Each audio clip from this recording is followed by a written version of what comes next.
نیت آ رہا ہو میرے بھی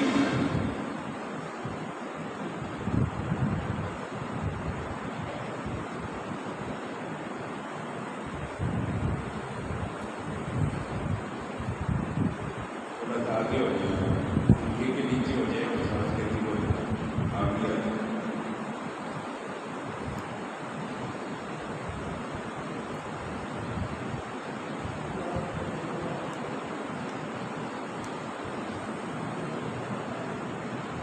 ایک مسئلہ ہے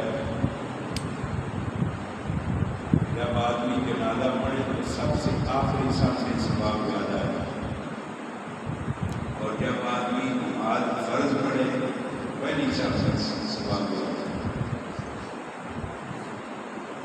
ہم ہر معاملے میں پیچھے ہونے کی کوشش کرتے ہیں ایسا کرنا غلط ہے. اور دوسری بات یہ ہے کہ اکثر مسلمان اپنے آپ کو کہتے ہیں کہ میں نے 10 سجدے لگا لے میں بڑا بڑا موبائل ہوں لیکن 10 کوڑ بعد جو ہماری روٹی میں لکھے گئے یہ ہم سے نہیں سیکھتے. چاچی ناراض ہو جائے گی مامی ناراض ہو جائے گی تایا ناراض ہو جائے گی. اگر دین سمجھنا ہے تو دین پہ عمل کرنا ہوگا. اور بھی بزرگ تب کرتے ہیں اور بھی خود عمل نہ کرے جتنا اس کو آتا ہے اور قوم کو جھوٹ بتائے. میں اگلے دن ادھر ایک گاؤں میں گیا ہوں تو ہمارے اکثر جماعت کے ساتھی ادھر بیٹھے ہوئے تھے. بڑی بازی کا رقیم بھی تھا ایک تھا وہ بھی بیٹھا ہوا تھا. بڑا مجمع لگا ہوا ہے دوپہر کا وقت ہے دیکھنے کو بھی تو وہ مجھے فون کر رہے تھے بار بار کہ آپ بھی ہیں کہ آپ بھی ہیں کہ آپ بھی ہیں. چلو میں بھی آ جاتا ہوں. چلا گیا. میں دیانتداری سے کہہ رہا ہوں اللہ تعالیٰ میں بیٹھ کر میں نے پورے مجمع کو مخاطب ہو کر کہا سچ بات قرآن اور نبی کے فرمان کو سننا چاہتے ہو جو مجھے سچ سننا چاہتے سچ کروانا چاہتے ہو تو آج بڑا سب نے آج بڑا سچ سننا چاہتے ہو. میں نے کہا نہ مولویوں نے جتنا ان کا بول ہے سارا جھوٹ ہے. سب کے سامنے اسٹیج پر میں یہ بات یہ جو آپ نے چودھریوں کو کھانا بنانی اور یہ کٹے اور مرغے اور پلاؤ اور بریانی تیار کی ہے یہ بالکل غلط حرام ہے. میت کو کوئی ثواب نہیں چاہیے. اب میرا تو اخلاقی فریضہ یہی ہے نا کہ میں کرنا ہے حق کروں خود بھی اس پہ عمل کروں. لیکن اگر کوئی اپنے طور پہ عمل نہیں کرتا تو میں بری ہو گیا ہوں تو مانگنے کو سنانا ہے. اس لیے آپ میرے بھائی ہیں آپ مجھ سے آزاد کر جاتے ہیں. اللہ کے یہاں پتہ نہیں کس کا کون سا عمل پسند ہے لیکن 100% مسلمان کو یہ کوشش کرنی چاہیے اگر نبی کے دین کا پتہ چل جائے اور قرآن و حدیث کا پتہ چل جائے شریعت مصطفی کا علم ہو جائے جان بوجھ کر اس کے خلاف عمل کرے تو وہ آدمی ایمان سے دور ہو جائے. اس لیے کوشش کیا کرو کہ ہم دین اسلام کے مطابق چلیں اور نبی پاک علیہ السلام کی سنت کو اختیار کریں. اگلے دن یہ غلام آباد کے قریب ایک جنازہ ہے بہت بڑی روڈ کے اوپر ہی وہاں میں نے ایک جنازہ پڑھایا. فوج کا ریٹائر افسر تھا اس کا بیٹا مفتی تھا. اس نے بیٹے نے جنازہ پاک کرنا اس نے کہا دوستو میں مفتی ہوں عالم ہوں. بہت سارے لوگ آئے تھے جنازے میں. انہوں نے کہا جی اللہ آپ کو خوش رکھے آپ نے میرے والد کا جنازہ پڑھا اور یہ میرے ساتھ اظہار ہمدردی اور میرے باپ کے لیے دعائیں مغفرت. مزید ہمارے گھر میں آ کر تعزیت نہ بھی کرو گے تو میری ناراضگی کوئی نہیں، اور مسئلہ بھی یہی ہے۔ یہ جو 7 دن 40 50 یا 80 یا پتہ نہیں کیا کیا آپ نے بنایا ہوا ہے، نبی کے دین میں یہ بات کوئی نہیں۔ بندہ میرا آج موضوع بھی یہی ہے، میں نے آپ کو آغاز میں بتا دی تقریب سے ہٹ کر یہ بات میں لیکن اب میں تقریر کی بات کر رہا ہوں۔ جو آیت میں نے پڑھی ہے اس کا پہلے ترجمہ سمجھیں۔ یہ 4تھا پارہ ہے، سورہ آل عمران ہے، اور آیت نمبر ہے 168 6 اور 8 168 آیت نمبر ہے۔ اللہ فرمانے وَلَا تَحْسَبَنَّ الَّذِينَ قُتِلُوا، مسلمانوں یہ گمان نہ کرو ان لوگوں کے بارے میں جو قتل ہو گئے فی سبیل اللہ، اللہ کے راستے میں۔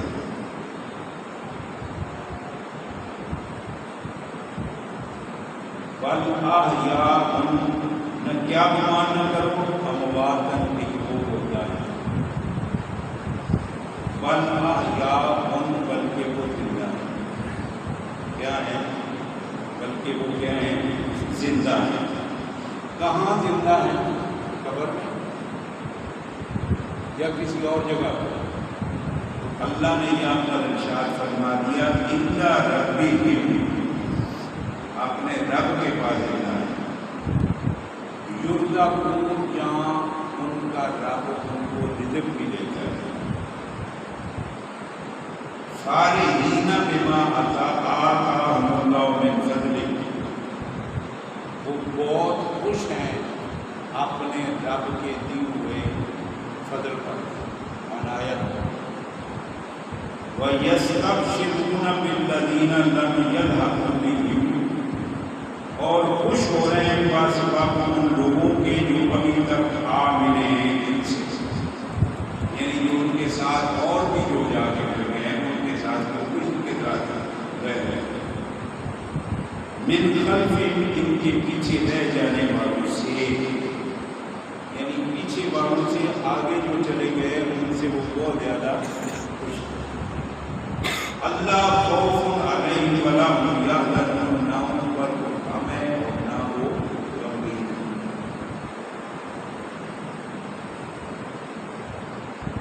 ایک نبی پاک علیہ السلام کا میں نے فرمان پڑھا ہے، من احدث فی امرنا لیس منہ فہو رد،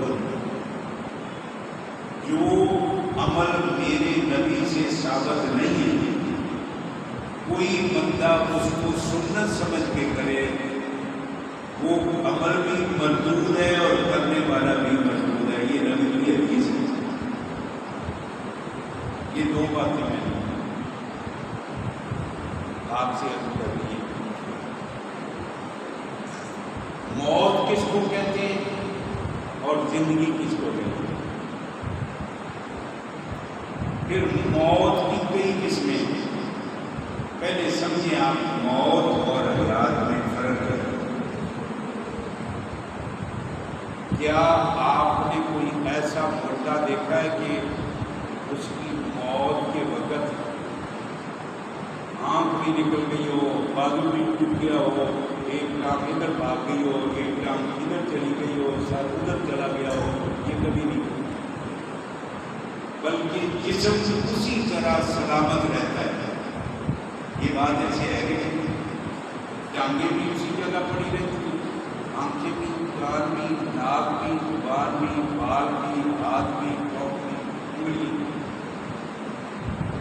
لیکن 10 منٹ پہلے ہم اس کو کہہ رہے ہیں کہ یہ بندہ ہے، اور 10 منٹ گزر جانے کے بعد ہم کہتے ہیں یہ ڈیڈ باڈی ہے، میت ہے۔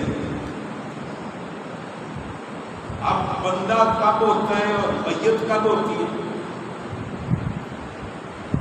میت اس وقت ہوتا ہے جب اس کے اندر سے روح نکل جائے، اور بندہ اس وقت کہلواتا ہے جب اس کے جسم کے اندر روح ہو۔ یہ تو بات سیدھی سی ہے، آپ سمجھتے ہیں سارا، اس میں کوئی بات فرق نہیں ہے۔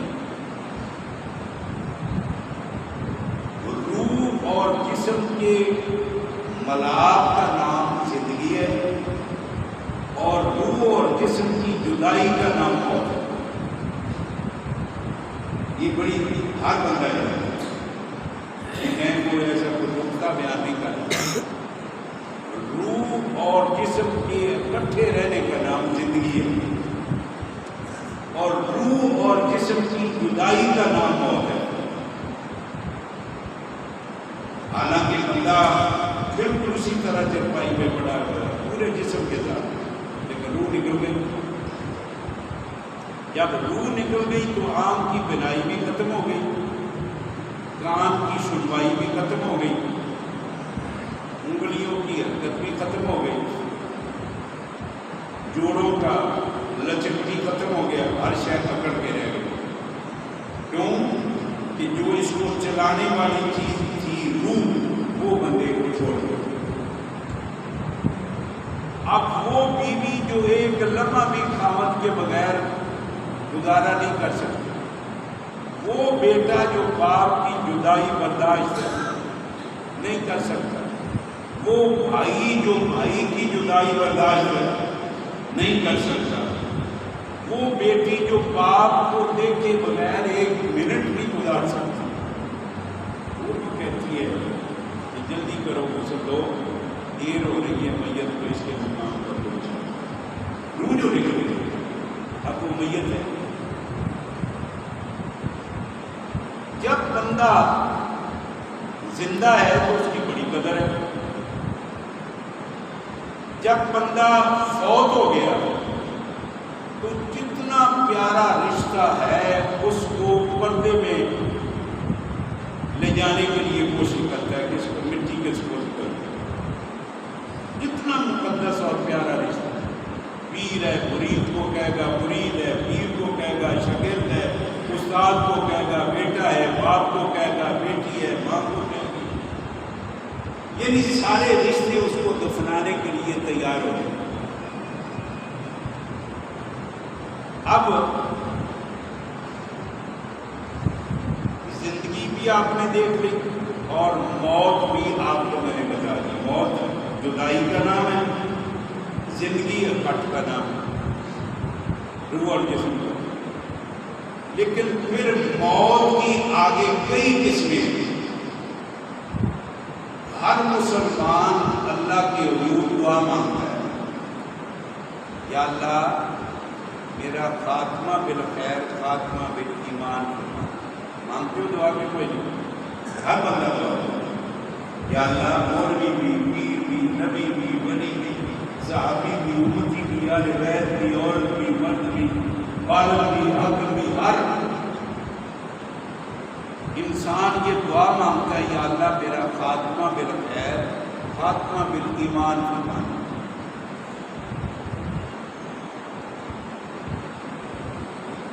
یا اللہ مجھے مرتے وقت کلمہ شہادت نصیب فرمانا۔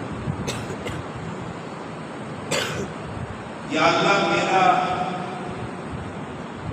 اچھا خاتمہ، رسوائی سے مجھے بچا۔ ہر بندے مسلمان کی یہ تمنا ہوتی ہے، اور ہم لوگ بھی اکثر و بیشتر جنازہ پڑھنے کے بعد میت کا چہرہ دیکھتے ہیں،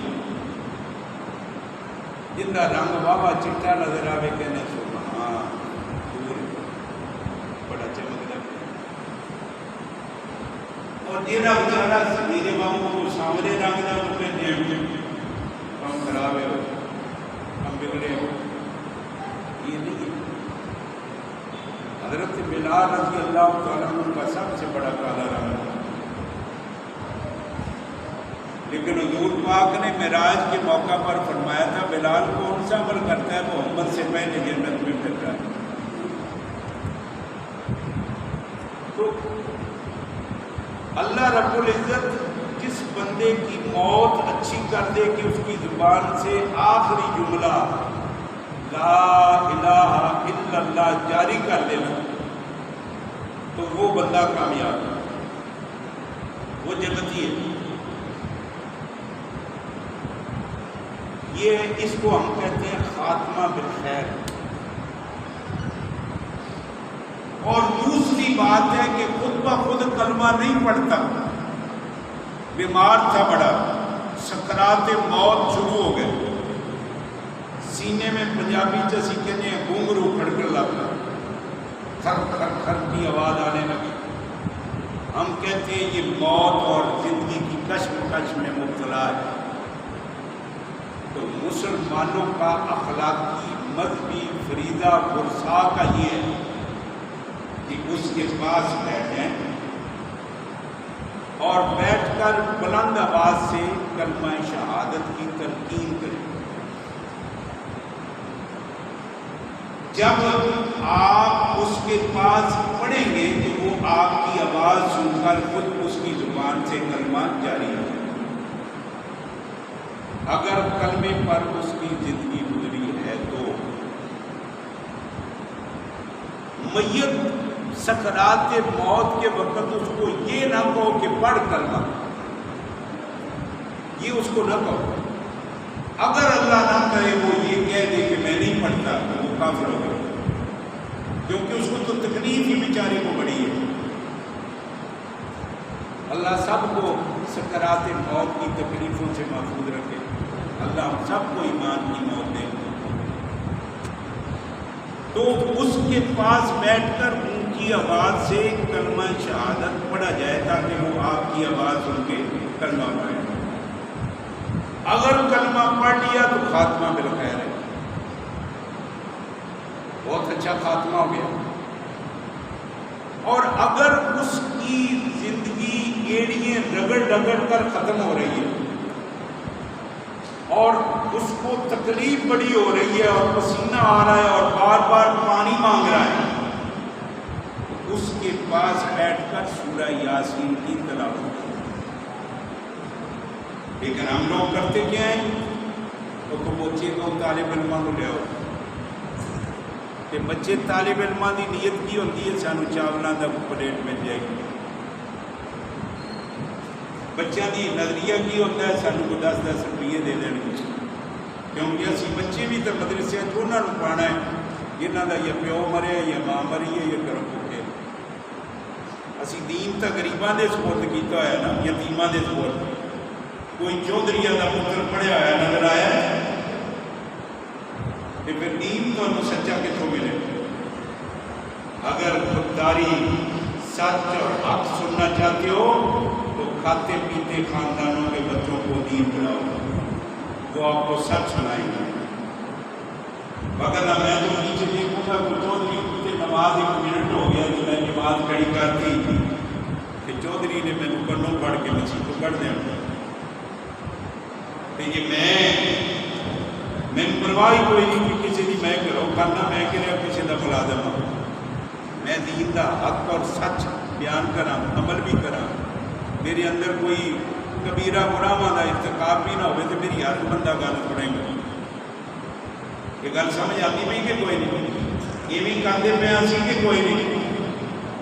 غریب بیچارے قربانی ساڈی مولوی کرے، میت ساڈا مولوی نواوے، کفن ساڈا مولوی دے، جنازہ ساڈا مولوی پڑھاوے، یعنی اس حد تک اسی مولوی نو تھلے سٹیا ہے۔ تے پھر محقق اسی آپ بن جاتے ہیں اردو دیا کتاباں پڑھ کے یہ کہہ دیتے ہیں کہ اللہ اکبر امام نے پیچھے، تے پھر پیچھے شو بھی کرنا شروع کر دیتے ہیں۔ یہ گل ٹھیک نہیں۔ اگر کسی مسئلے کا پتہ نہ ہوئے کہ مولوی تو پوچھو، اگر مولوی عالم دین کسی رکھے ہے، اگر جائز رکھے ہے تو انہیں پیچھے نماز ہی کوئی نہیں ہوتی، یہ عالم ہے تو کون مسئلہ دسے گا۔ تو میں عرض کر رہا تھا کہ سورہ یاسین خود پڑھے، بیوی پڑھے خاوند کی موت پر، بھائی پڑھے بھائی کی موت پر، بیٹا پڑھے باپ کی موت پر۔ جب سورہ یاسین کی تلاوت کرے گا تو اس کے سکرات آسان ہو جائیں گے۔ روح آسانی سے نکل جائے گی. ایک نمبر یہ ہے خاتمہ بالخیر کی علامت، جس کی زبان پہ مرتے وقت کلمہ جاری ہو، یہ اچھا خاتمہ. دوسری موت بندے کی وہ ہے جو سفر میں ہو جائے، اللہ کے دین کے راستے کی دعوت کے لیے نکلا ہے تو راستے میں اس کو موت آ گئی، اور دائی بن کے گیا دین کا، تو یہ موت بہت اچھی، بہت خوبصورت موت ہے. 30 قسمیں ہیں موت کی، 30 اور 30 قسمیں شہادت کی کرواتی ہے. پانی میں ڈوب کر کوئی مر گیا، شہادت کی موت.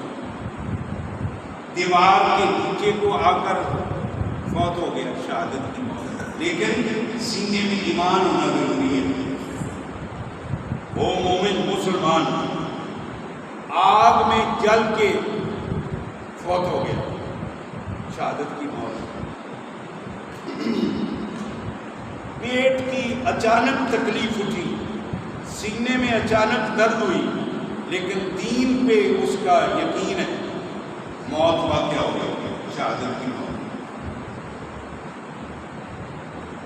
لیکن سب سے بڑی موت اعلیٰ شہادت کی وہ یہ ہے کہ کافروں کے ساتھ، جنگی ہتھیاروں کے ساتھ انسان کی جنگوں، شدت کی جنگوں،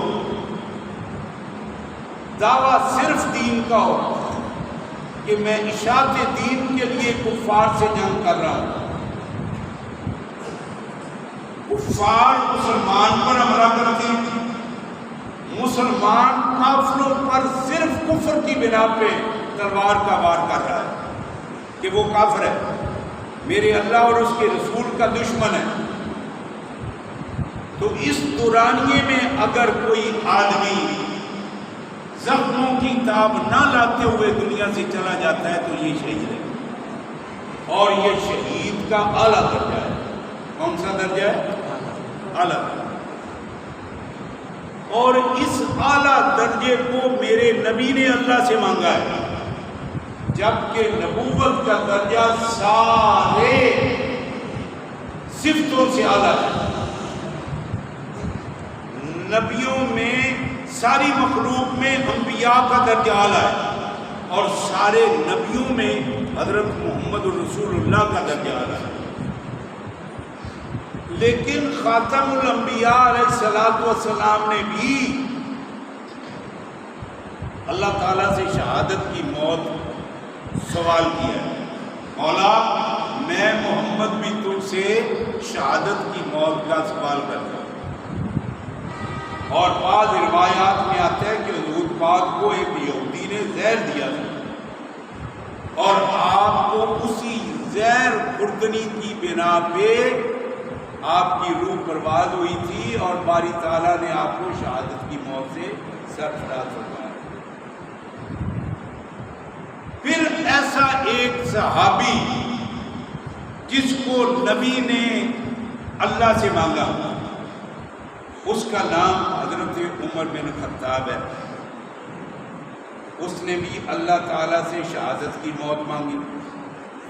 اللہم انی اسألک فی سبیلک، اللہم انی اسألک شہادتا فی سبیلک و موتی فی بلدک. اللہ مجھے شہادت کی موت نصیب فرما اور موت مجھے محمد کے شہر میں دے. حضرت عمر بن خطاب نے یہ دعا مانگی. حضرت عمر کے بعد حضرت عثمان بن عفان آئے. حضرت عثمان بن عفان نے بھی اللہ رب العزت سے سوال کیا، اللہم احیینی سعیدا، مولا میری زندگی خوش بختوں والی ہو، وموتی شہادتا، اور میری موت شہیدوں والی ہو. یہ حضرت عثمان نے دعا مانگی. تیسرے خلیفہ حضرت عثمان اور چوتھے خلیفہ حضرت علی شیر خدا۔ حضرت علی شیر خدا کو ابو لولو مجوسی نے، عبد الرحمن ابن ملجم نے، خارجی نے کوفہ کی سرزمین میں ماتھے پر تلوار مار کے عبد الرحمن ابن ملجم نے حضرت علی رضی اللہ تعالیٰ عنہ کو ایسی پوزیشن میں، جب شیر خدا مسلمانوں کو آوازیں دے رہے تھے، یا ایھا الناس الصلاۃ الصلاۃ، لوگوں نماز کا وقت ہو گیا ہے، اور ابھی فجر کی اذان نہیں ہوئی تھی، تہجد کے لیے بیدار کر رہے ہیں۔ آج کا مسلمان تہجد نہ پڑھے، کم از کم فجر کی باجماعت نماز پڑھ لے، اس دن دنیا میں کفر مٹ جائے گا۔ جب فجر کی نماز کے وقت مسلمانوں کی مساجد نمازیوں سے بھری ہوئی ہو، اس دن کفر کی کمر ٹوٹ جائے گی۔ آج انگریزوں کی طرح میرا مسلمان بھائی رات کو جاگتا ہے ساری رات، جب اللہ قریب آتا ہے نا بات سننے کے لیے بندے کی، تو مسلمان سو جاتا ہے، اور جب دن 2 بجتے ہیں تو اس وقت آنکھ کھولتا ہے کہ یا نیند ہی ابھی ہوئی ہوئی، نشیوں کی طرح پڑا رہتا ہے۔ نبی پاک علیہ الصلوۃ والسلام نے فرمایا، لا حظ فی الاسلام، اس بندے کا دین اسلام میں کوئی حصہ نہیں جو نماز نہیں پڑھتا۔ اور بعض علماء نے لکھا ہے کہ مسلمان اور غیر مسلم میں صرف نماز کا فرق ہے۔ غیر مسلم بے نمازی ہے اور مسلمان نماز نہیں چھوڑتا، اور جب مسلمان نماز نہیں چھوڑتا تو مسلمان مشرک نہیں ہوتا۔ جب نماز پوری توجہ سے مسلمان پڑھتا ہے تو وہ خالص ایک اللہ کو سجدہ کرتا ہے، اللہ کے علاوہ کہیں جھکنا نہیں پاتا۔ حضور پاک کی 23 سالہ نبوت کی زبان مقدس کے الفاظ احادیث کی شکل میں موجود ہے۔ وہی 2 قسموں کی ہے، وہی مطلوب اور وہی غیر مطلوب، ایک تلاوت کرنے والی، ایک بغیر تلاوت کے۔ تلاوت کرنے والی وہی قرآن ہے، اور جو تلاوت مسلسل نہیں کی جاتی وہ نبی کا فرمان ہے، حدیث ہے وہ بھی اللہ کا فرمان۔ ما ینطق عن الہویٰ ان ہو الا وحی یوحیٰ، اللہ بلاتا ہے تو نبی بولتا ہے۔ 23 سالہ دور نبوت نبی پاک علیہ السلام کے ماتھے پر آپ سلوٹ نہیں دیکھیں گے غصے کے، تیور بدلے ہوئے نہیں دیکھیں گے غصے کے، سخت جملہ نہیں سنیں گے آپ کی زبان مقدس سے، لیکن ایک موقع پر آپ نے تلوار سے بھی زیادہ سخت جملے بولے ہیں، اور وہ یہ ہیں، او میری امت کے لوگوں، او میری یاروں اور میری جماعت کے ساتھیوں، میرے شاگردوں، میرے یاروں، ان قتلتا او حرکتا لا تشرک باللہ، تمہیں قتل کر دیا جائے، تمہیں آگ کے شعلوں کی نظر کر دیا جائے، لا تشرک باللہ، اللہ کی ذات کے ساتھ کسی کو شریک نہ ٹھہرانا۔ تو جب بندہ نماز میں پڑھتا ہے ایاک نعبد و ایاک، لیکن یہ یاد رکھو جب امام آگے پڑھ رہا ہے، چاہے خاموشی سے چاہے اونچی آواز سے، مت پڑھو پیچھے، اٹھاؤ مولانا مودودی کی تفسیر القرآن، حضرت ابن عباس کی تفسیر ابن عباس، مفتی شفیع کی معرف القرآن، سورہ اعراف 9واں پارہ آخری آیت، اس کا ترجمہ پڑھو کیا لکھا ہے۔ خود بخود محقق اور شیخ الحدیث نہ بنا کرو، گمراہ ہو جاؤ گے۔ فَاسْأَلُوا أَهْلَ الذِّكْرِ إِن كُنتُمْ لَا تَعْلَمُونَ، اپنے آپ اردو کی کتابیں پڑھ کے، اور مطلب گمراہ، مرزئی اور مرتد اسی وجہ سے آج کل ہوتے ہیں کہ خود بخود محقق بن جاتے ہیں۔ پوچھو مولویوں سے، دلائل کے ساتھ۔ بعض حدیثوں میں اتنے سخت لفظ بولے گئے راویوں نے جو نبیوں پر تہمتیں لگی ہوئی ہیں۔ اگر آپ راوی کو قربان نہیں کریں گے نبی کی عزت کو محفوظ نہیں رکھ سکیں گے۔ اس لیے آپ کو پہلی دلیل قرآن کی آیت ہے، اگر قرآن میں نہیں ملتی تو پھر ڈھونڈو صحیح حدیث۔ اردو کی کتابیں پڑھ کے اپنی نمازوں کو برباد نہ کرو۔ اس لیے حضرت علی رضی اللہ تعالیٰ عنہ تہجد کے وقت لوگوں کو کہہ رہے ہیں الصلاۃ الصلاۃ، اٹھو نماز کی طرف آؤ، نماز کی طرف آؤ، چلو نماز کی طرف۔ عبد الرحمن ابن ملجم نے خارجی نے حضرت علی شیر خدا کے ماتھے پر تلوار ماری۔ حضرت علی کو پتہ نہیں تھا کہ میرا دشمن چھپا ہوا ہے، شیر خدا کو پتہ نہیں ہے کہ ساتھ اس کے تلوار بھی ہے۔ تلوار کا وار کیا اور ماتھا کاٹ دیا۔ پیچھے حضرت حسن آ رہے تھے، تھاما حضرت علی کو۔ حضرت علی رضی اللہ تعالیٰ نے فرمایا میرے قاتل کو کچھ نہیں کہنا، مجھے اگر اللہ نے صحت دے دی تو میری مرضی اس کو معاف کروں، میری مرضی اس کو سزا دوں، لیکن اگر میں دنیا سے چلا جاؤں تو ایک بار اسی طرح کرنا جس طرح اس نے مجھ پہ کیا ہے اور میرے پیچھے بھیج دینا۔ قیامت والے دن میرا اللہ فیصلہ کر دے گا کہ اس نے مجھے کیوں مارا۔ اب یہ دیکھنا ہے کہ حضرت عمر شہید ہوئے، حضرت عثمان شہید ہوئے، حضرت علی شہید ہوئے، حضرت حسن کو زہر دیا گیا وہ شہید ہوئے، اور ان کے وارثوں نے عمل کیا کیا جو آج کل عمل ہو رہا ہے۔ میرا اشارہ نہیں سمجھا، جو آج کل حضرت حسین کی شہادت پہ آج کل عمل ہوتا ہے، کیا ان شہیدوں کے بعد ان کے ورثاء نے یہ عمل کیا تھا؟ کیا حضرت علی کون تھے؟ حضرت حسین کے باپ تھے یا بیٹے تھے؟ بولو باپ کس کے؟ حضرت حسین کے بھی، حضرت حسن کے بھی، نبی کے داماد بھی، سیدہ فاطمہ کے شوہر بھی، شیر خدا بھی، نبی کے پروردہ بھی۔ کوئی چھوٹا سا مقام ہے؟ بہت بڑے درجے کے مالک ہیں۔ حضرت علی شہید ہوئے، کوئی ایسے ہوا کہ نہیں ہوا؟ کیوں نہیں ہوا؟ وہ حضرت علی سے پیار نہیں کرتے تھے؟ حضرت حسین نے کیوں نہیں کیا اپنے باپ کی شہادت پر؟ حضرت حسن نے کیوں نہیں کیا اپنے باپ کی شہادت پر؟ اہل بیت کے لوگوں نے کیوں نہیں کیا حضرت علی کی شہادت پر؟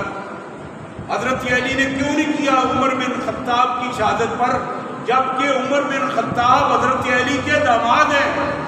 ام کلثوم حضرت علی کی بیٹی عمر کی بیوی ہے، اور حضرت عمر بن خطاب کی بیٹی حضرت محمد رسول اللہ کی بیوی ہے، اور نبی نے عمر کے بارے میں یہ بات کہی ہے لو کان بعدی نبی لکان عمر، اگر میرے بعد کوئی نبی ہوتا تو عمر ہوتا۔ تو عمر کی شہادت کے بعد کیوں نہیں یہ عمل ہوا؟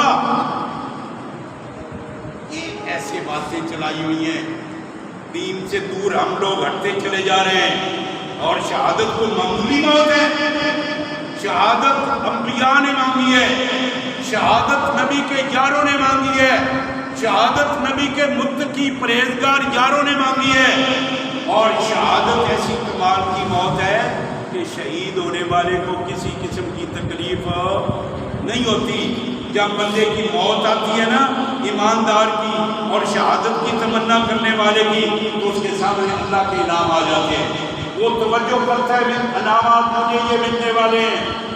جس طرح کوئی سی ایس کا امتحان دے تو وہ پاس ہو جائے، رزلٹ آ جائے تو وہ اس کو بتایا جاتا ہے تیرا دفتر بھی ایئر کنڈیشن، تیری گاڑی بھی ایئر کنڈیشن، بنگلہ بھی ایئر کنڈیشن، تیرے سامنے سلوٹ بھی اتنے بجیں گے، تجھے سلوٹ مارا جائے گا، تیرے متحد اتنے ہزار پولیس ملازم ہوں گے، تجھے اعلیٰ کھانا ملیں گے، تو وہ تو دن رات ایک کر دے گا، جاگ جاگ کر پڑے گا، اور جب اس کو فیتہ لگ جائے گا اس کو ساری تھکاوٹیں دور ہو جائیں گی، وہ پرواہ نہیں کرے گا کسی تکلیف کی۔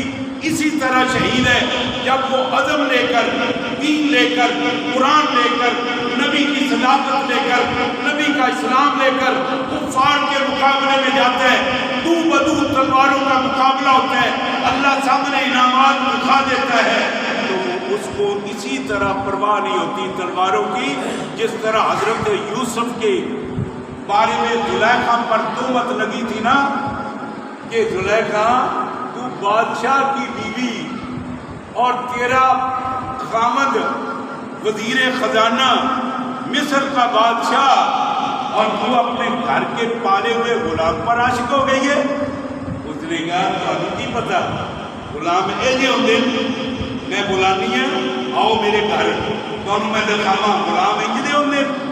حضرت یوسف علیہ السلام نے کمرے بٹھا دیتا، زلیخا نے طرح طرح دے پھل بلا لے، دسترخوان لگ گیا، کانٹے چھڑیاں رکھ دیا چل جویں چیزیاں چنجا لے چمچے نال کھانے فروٹ ہیں چمچے بھی اور سوئیاں جو ہو گئے سیب اور ٹکڑے کھانے والے چمچے بھی، وہ سارے کانٹے چھڑیاں ہر چیز سجات دی گئی، پلیٹوں کے سامنے اوپر رکھ دی گئی۔ بادشاہ کی بیوی نے دعوت دی، وزیروں کی بیویاں آ گئی۔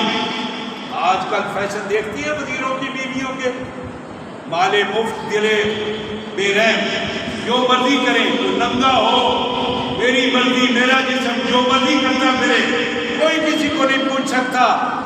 لیکن دین کہتا ہے نہیں، وقت آ جائے گا تم سے پوچھا جائے گا، تمہارا جسم تمہاری مرضی نہیں چلے گی۔ اسلام یہ نہیں چلنے دیتا، اسی لیے اسلام کو ہم لوگ بھی پسند نہیں کرتے، کیونکہ اسلام ایسی بے حیائی کی باتیں پسند نہیں کرتا۔ زلیخا نے برتن بڑے سجائے، فروٹ سجا دیے، اور ساری بادشاہوں کی بیگمات آ گئی، لینوں میں بیٹھ گئی، آدھے آدھے فٹ کے گدے اور تکیے پیچھے لگا دیے، بڑے مزے سے بیٹھ کے کھانے لگی۔ جب وہ کانٹوں سے ٹکڑے فروٹ کے منہ میں ڈالنے لگی تو حضرت یوسف کو کہا، زلیخا نے اخرج علیہن، قرآن کی آیت ہے سورہ یوسف پڑھو، اخرج علیہن یوسف، اے میرے محبوب، اے میرے پیارے یوسف ذرا نکلو نا، ان کو پتہ چلے کہ غلام ایسے ہوتے ہیں۔ تو اب وہ کانٹے چھری سے فروٹ کاٹ رہی ہیں نیچے سے، اور حضرت یوسف کو جب دیکھا نا تو آنکھیں کھلی کی کھلی رہ گئی، کسی کو کوئی پتہ نہیں کہ یہ چھریاں ہمارے ہاتھ پہ چل رہی ہیں یا فروٹ کاٹ رہی ہیں، سب کے ہاتھ زخمی ہو گئے۔ اب انگلیاں کاٹی جا رہی ہیں، اس کو پتہ، بولو پتہ کوئی نہیں لگا۔ تو جب اللہ کے دین کا دائی بن کر تلوار لے کر میدان میں نکلتا ہے نا، اسی طرح شہید کو بھی چھریوں کی پرواہ، تلواروں کی پرواہ، نیزوں کی پرواہ نہیں ہوتی، اللہ کے لیے جان دے دیتا ہے۔ تو اللہ فرماتا ہے اخرج علیہن، وہ جنت کا دروازہ ہے، داخل ہو جاؤ۔ اس لیے شہید رونے کے لیے نہیں روتا، شہید خوشی کے لیے ہوتا ہے۔ اس لیے لوگ کہتے ہیں ہائے حسین، ہائے حسین، ہم کہتے ہیں واہ حسین، واہ حسین، تو نے لانے کے دین کو بھی بلند کیا، تو نے اسلام کو بھی بلند کیا۔ اللہ مجھے اور آپ کو توفیق دے۔